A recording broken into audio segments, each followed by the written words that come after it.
Good morning students. I hope you all are completed exercise question of exercise 7.2 in your fair notebook.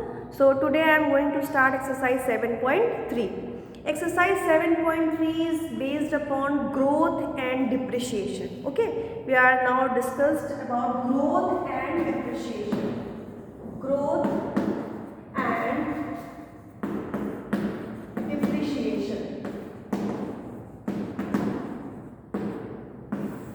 Growth and depreciation. देखिए नाम से ही clear हो रहा है, growth means increase, यानी किसी भी चीज़ में इंक्रीमेंट हो रहा हो, इंक्रीज हो रही हो. फॉर एग्जांपल बहुत सारे एग्जांपल्स हैं लाइक पॉपुलेशन. सपोज इस ईयर पॉपुलेशन आपकी सपोज कुछ भी है 1 लाख है किसी सिटी की या किसी एरिया की, सपोज 1 लाख है and the next year increase हो गई ग्रोथ. ठीक है, पॉपुलेशन क्या हो गई, इंक्रीज हो गई, तो विल सेट कि यहाँ पे क्या हो रहा है, ग्रोथ हो रही है, या कह गए कि हम इंक्रीज हो रहे हैं. ठीक है, मैंने एग्जाम्पल सपोज कोई प्लांट है उसकी जो हाइट है वो इंक्रीज हो रही है. ठीक है, और वी कैन से जो कॉस्ट है गुड्स के, आप देखते हैं प्रीवियस ईयर और इस ईयर में हमेशा आप देखते हैं कॉस्ट में चेंजेस आ जाते हैं, हमेशा कम नहीं होता है, हमेशा ज़्यादा ही होता है. प्रीवियस ईयर मान लीजिए कोई चीज़ 10 रुपीज़ में मिल रही थी तो अभी कितने की मिल रही है, 12 रुपीज़ की. तो this is known as increase और वी कैन से ग्रोथ. तो हम कई मामलों में यहाँ पे यूज़ करते हैं because in this previous exercise we have to use only in rupees. वहाँ पे पैसा आपका बढ़ रहा था या कम हो रहा था, वहाँ सारी चीज़ें आपकी रुपीज़ के फेवर में ली जा रही थी. बट यहाँ पर हम इंक्रीज़ देखेंगे, increase in different ways like population, plant की हाइट, किसी चाइल्ड की जो है ग्रोथ क्या हो रही है, और वी कैन से किसी गुड जो भी हमने लिया है उसकी कॉस्ट में जो इंक्रीमेंट हो रहा है. ठीक है, this is known as growth. And what about depreciation.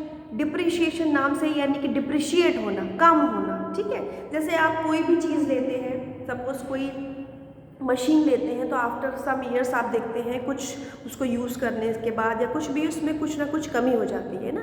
तो अगर आप उसको सेल आउट भी करेंगे तो क्या होगा, डिप्रिशिएट होगी उसकी वैल्यू. ठीक है, कोई भी आपने मशीन ली है या कोई व्हीकल लिया है तो आप देखेंगे उसकी जो कॉस्ट होती है आफ्टर सम ईयर्स वो क्या होती है, डिक्रीज होती है, डिप्रिशिएट होती है. तो वहाँ पर हम डिप्रिशिएशन का यूज़ करेंगे.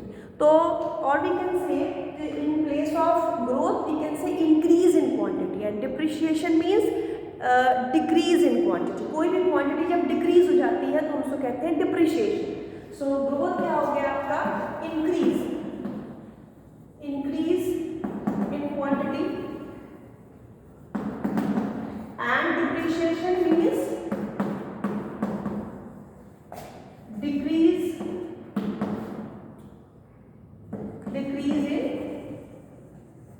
in quantity. किसी भी चीज़ में आपका भी क्वेश्चंस जब आप पढ़ेंगे तो आप समझेंगे कि what we have to use, कहाँ पे इनका यूज़ होना है एक्चुअल में ग्रोथ का और डिप्रिशिएशन का. ठीक है, here one formula we have to use which is v is equal to v0 1 plus r upon 100 raise to the power.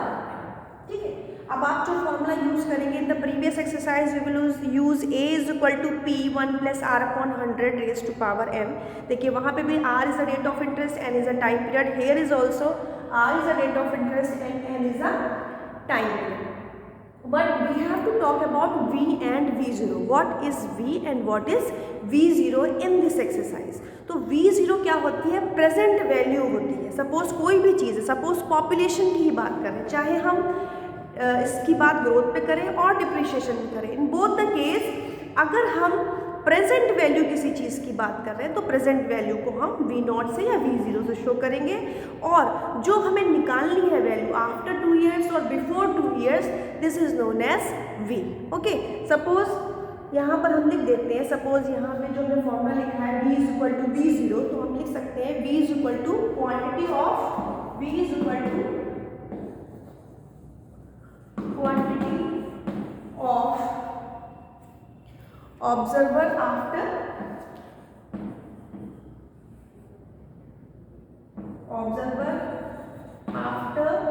n years, क्योंकि हम यहाँ पे n years की बात कर रहे हैं. ठीक है, and v0 is the present value of the observer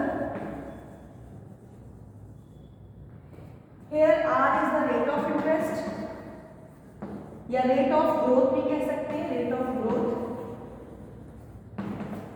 and n is a time period, या टाइम कह सकते हैं, time in years. So this is the formula when we have to use for growth, increase in quantity. Similarly अगर हमारी कोई question में हमें machine दी गई और मशीन का डिप्रिशिएशन, मान लीजिए सपोज मशीन की कॉस्ट 9000 थी, तो आफ्टर 2 इयर्स उस मशीन की कॉस्ट क्या हो जाएगी, तो बट ऑब्वियस है वहाँ पे क्या होगी, डिप्रिशिएट होगी. या क्वेश्चन में ये वर्ड हमेशा दिया भी रहता है कि इंक्रीज बताइए कितना इंक्रीज हुआ है, कितना डिक्रीज हुआ है. तो when the question is given increase the value then you will use this formula. और यही अगर हमसे कहा जाए कि डिक्रीज, कितनी वैल्यू डिक्रीज हो गई है मशीन की या किसी भी व्हीकल की, हमने खरीदी 9000 में, अब हम उसको 2 इयर्स बाद सेल आउट कर रहे हैं, तो अब उसकी जो वैल्यू है वो कितनी डिप्रिशिएट हुई है. So when you will find out the depreciation then you will use the formula v is equal to v naught 1 minus r upon 100 raise to the power. Same formula is there, nothing is different, only in the place of plus we will write minus, क्योंकि यहाँ पे क्या हुई है, depreciate हुई है, कम हुई है, तो यहाँ पर हम माइनस साइन का यूज़ करते हैं. और जब ग्रोथ के लिए यूज़ होता है तो हम यहाँ पर प्लस का साइन यूज़ करते हैं. और you can see in the question जहाँ पे भी इंक्रीज लिखा हो इट मीन्स कि आपसे ग्रोथ की बात हो रही है, जहाँ पे डिप्रिशिएशन या डिक्रीमेंट या डिक्रीज की बात हो रही है इट मीन्स वहाँ पर हम माइनस साइन का यूज़ करेंगे. एक्चुअल में ये वही चीज़ है, ये अमाउंट है और ये प्रिंसिपल है. But when we will talk about growth and depreciation तो यहाँ पर आपका जो फॉर्मूला हो जाता है वो हो जाता है v is equal to v naught 1 plus r upon 100 raised to power n, and in depreciation it is 1 minus r upon 100 raised to power n. Now the first question of the exercise 7.3 is the present population of a town is 15,625. If the population increase, see the word increase, okay, it means growth, increase at the rate of 4% every year, what will be the increase in the population in next 3 years? अगर अभी कितनी है 15,625 है and every year जो growth हो रही है, जो population increase हो रही है, it will be 4%. इन 4% जो है उसकी एवरी ईयर जो ग्रोथ हो रही है, रेट ऑफ ग्रोथ यहाँ पर 4% है. तो आप बताइए कि 3 इयर्स बाद जो आपकी पॉपुलेशन है उस टाउन की वो कितनी हो जाएगी. ठीक है, सो इट मीन्स हमको मालूम है v is equal to v naught 1 plus r upon 100 raise to power n. Why we have to use this formula, because यहाँ पे दिया गया है इंक्रीज, ओके, यानी ग्रोथ हुई है, पॉपुलेशन में क्या हो रहा है, ग्रोथ हो रही है. ठीक है, and after 3 years you will find out, and the value of 15,625, this population is the present population, so this is the value of v naught. Okay, so I am going to write the formula. V is equal to v naught 1 plus r upon 100 raised to the power n. Okay, here v naught is equal to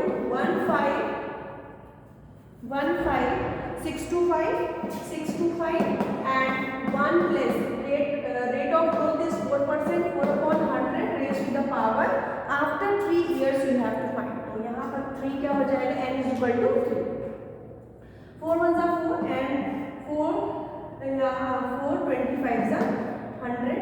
So 15625 25 plus 1 26 upon 25 into 26 upon 25 into 26 upon 20, and 15625 is the perfect cube of 25. So when you will solve, it will be 625 25 625 times 15,625 25 times is 625 and 25 cancel out 25. Now the left values are 26 into 26 into 26, and your answer will come 17576. 17576. This is the population. जो आपकी population 3 years बाद हो जाएगी, वो कितनी हो जाएगी, 17,576. But the question is asking कि the present value, what will be the increase, कितनी increase हुई है. तो अगर हमें increase in value निकालनी है तो how can we find out?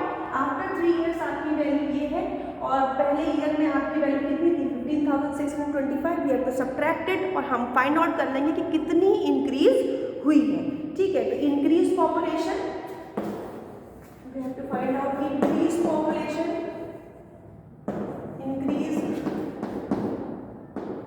Population is equal to 3 years बाद कितनी हो गई है 17576 माइनस पहले कितनी थी 1515625, सब्ट्रैक्ट कर देते हैं, 1 आ गया, 7 - 2 5 9 1, सो 195। कितनी इंक्रीज हुई है हमारी population after 3 years 1951। So this is the solution of question number 1. Now I am going to start question number 2. In the second question it is written the population of a city increase in each year. अभी मैंने आपको बताया था कि इस word पे आप बहुत ध्यान दीजिएगा कि कहाँ इंक्रीज लिखा है और कहाँ decrease. So in this question again increase it means growth की बात हो रही है और हमें तुरंत मालूम है कि we have to use formula v is equal to V0 1 + R/100, okay, raise to power n. So the population of a city increase each year 4% of what it had been at the beginning of each year. If its present population is 6764 times 0, find its population 2 years hence. यानी कि 2 year बाद जो population होगी वो कितनी होगी, यानी present population दी गई है, रेट ऑफ ग्रोथ भी दिया गया है which is 4% and time period कितना दिया गया है 2 years.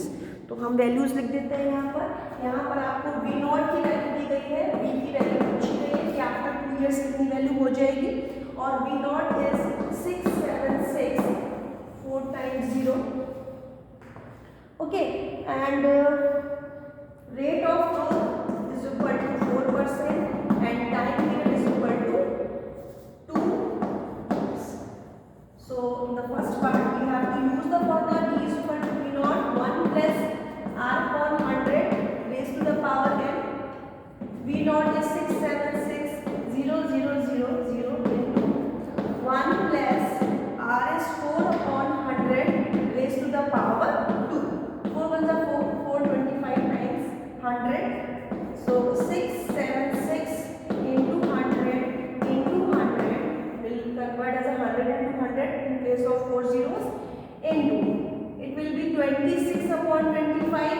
The power is 2 times, so we will multiply by 2 times. 26/25, 25 4s and again 25 4s, and your answer will come 7311616. This is the solution of this question कि कितनी growth होगी after 2 years जो है आपकी पॉपुलेशन इतनी हो जाएगी। ठीक है, and in the second part it is that its population 2 years ago, यानी कि अगर अभी इतनी पॉपुलेशन है तो 2 साल पहले कितनी पॉपुलेशन यहाँ पर थी, आपसे ये पूछा गया। It means in this time आपको v पता है और V0 आपको निकालनी, because this is not the present value 6764 times 0 is not the present value. आपसे पूछा गया कि 2 इयर्स पहले क्या वैल्यू थी जो पूछी गई। ठीक है, so in the second part of this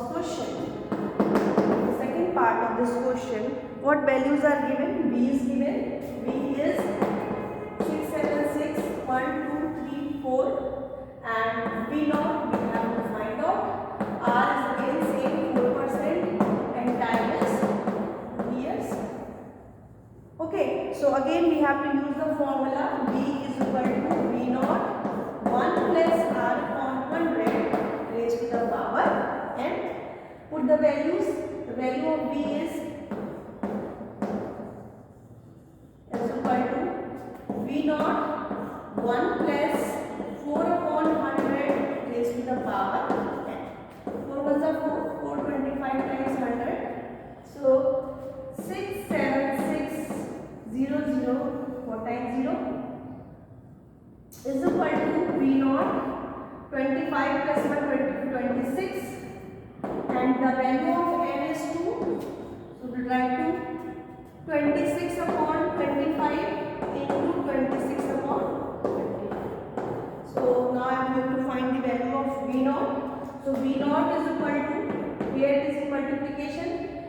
as a denominator, so when you will transpose ये क्या हो जाएगी मल्टीप्लिकेशन, तो 6 7 6 0 0 0 0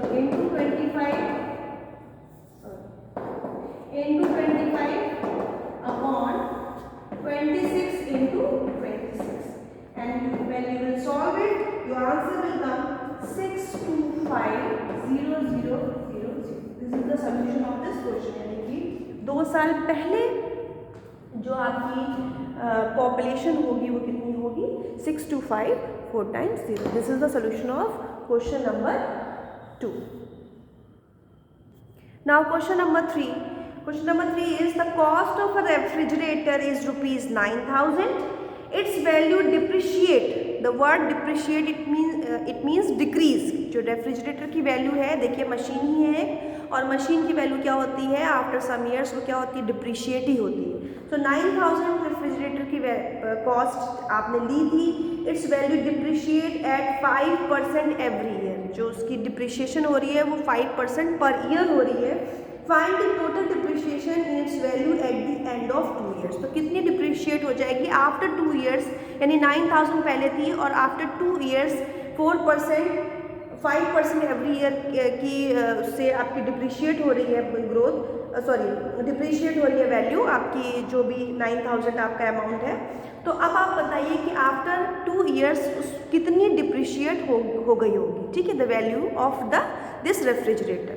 तो यहाँ पर अब आप देखिए कि जो आपकी वैल्यू है 9,000 क्या होती है, जो v is equal to v naught. हम ये तो पता ही है कि डिप्रिशिएशन हो रहा है तो हम माइनस साइन यूज़ करेंगे 1 माइनस आर अपॉन 100.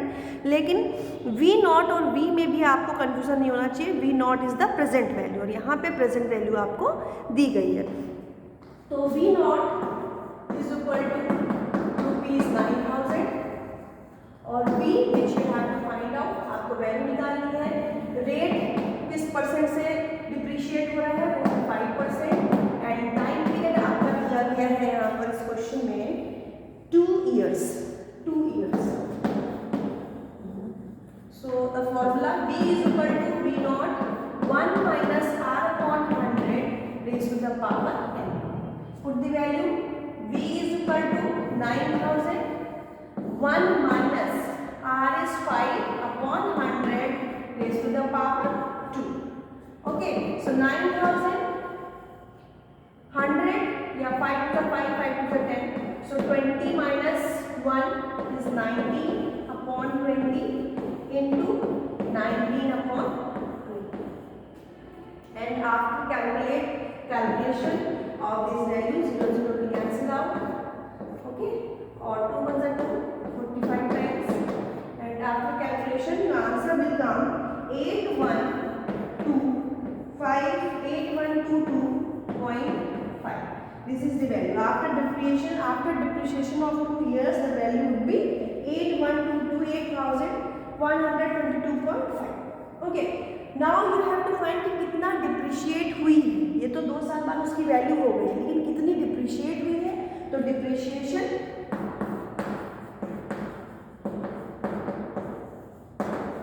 कितनी हुई है इज इक्वल टू पहले कितनी थी 9,000, अब कितनी हो गई है आफ्टर 2 इयर्स 81. उसको सब्ट्रैक्ट कर लेंगे 8122.5 और after subtraction answer will come 877.5. यानी कि 2 साल के बाद जो आपकी रेफ्रिजरेटर 9,000 थी उसकी जो कॉस्ट है जो डिप्रिशिएट हुई है वो डिप्रिशिएशन कितना है 877.5 रुपीज़ का. So this is the solution of question number 3. Now your homework question is question number 4 and 5. You will try question number 4 and 5 and we will discuss tomorrow. Try question number 4 and 5.